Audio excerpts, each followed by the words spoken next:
Hey all, welcome to Brick Colony. Today we're taking a look at two LEGO UFO sets released in 1997, the Cyborg Scout and Radon Rover. I've decided to group these two sets together today because they share one rather odd feature for a series called UFO: tires. One might think that the simplest qualification for any set to fit into a theme named for flying objects would be that the vehicles can fly, but let me set that aside and see if these two sets can earn their stripes in this line regardless, or if they're even good toys to begin with.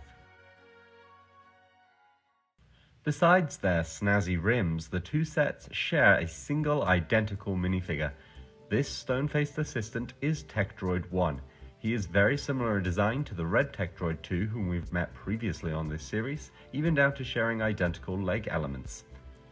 To set him apart, he has a wider lens on his head with a crosshair icon in the middle.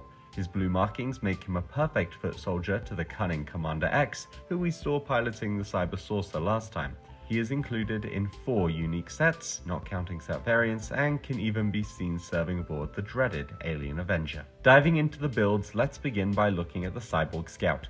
It's made up of 36, not 35 pieces, I checked, and has a unique asymmetric design to accommodate the large wheel in the front.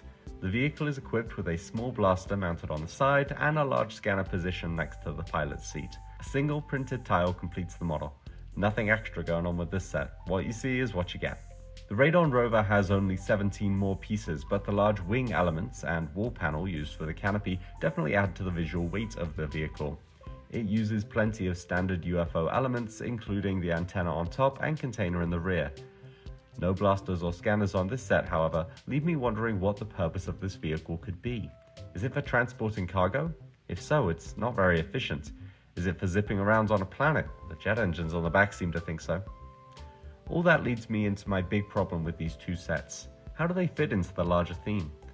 I know it sounds silly to ask. Kids love playing with toy cars, and rovers have a large history within LEGO space. With that being said, I can't help but feel uninspired when looking at these two sets. But instead of ending on a downer, let's try something else to change how I feel. I'll start by checking out some of the alternate builds for these sets. I'm sure one of those will be more compelling. Each set has 3 alternate builds, so let's quickly check them all out one at a time. Cyborg Scout's builds can all be found on the back of the box, but are not present in the instructions. I was able to find some reference material online.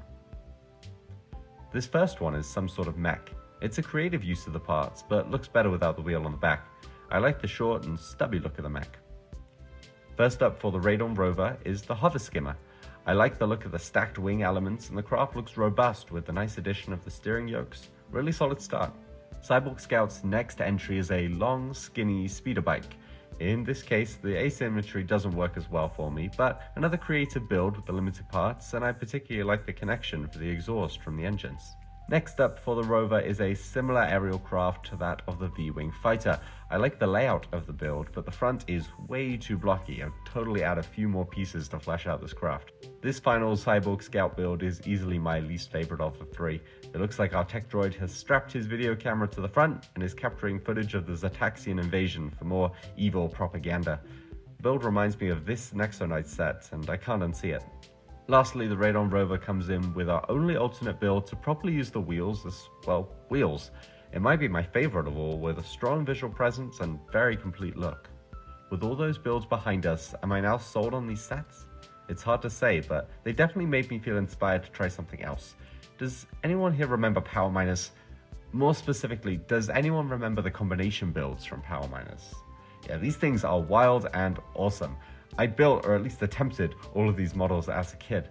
So let's try something similar here with these sets and see if we get something worth more than the sum of its parts. And here it is! I wanted to create a ground vehicle that fulfilled the transport role that I felt was missing from the Radon Rover. This 6-wheeled truck has a large bed capable of holding this detachable flyer. With the flyer removed, the truck has ample space to hold up to 4 figures, as well as a pair of defensive lasers mounted on the front and scanner on the side. The small flyer resembles others from the line and is equipped with 2 large boosters to aid in maneuverability during reconnaissance missions. I had a lot of fun working on this video and putting together all of these builds. It was a great way just to break through the mental barrier of having to stick to the instructions and let the creative juices flow. Sometimes a LEGO set just doesn't hit the mark, and that's okay. Instead of seeing it as a disappointment, use it as an opportunity to fill in the gaps and put your personal touch on an idea. These two sets have brought me so much more joy through making this video than either of them had before now.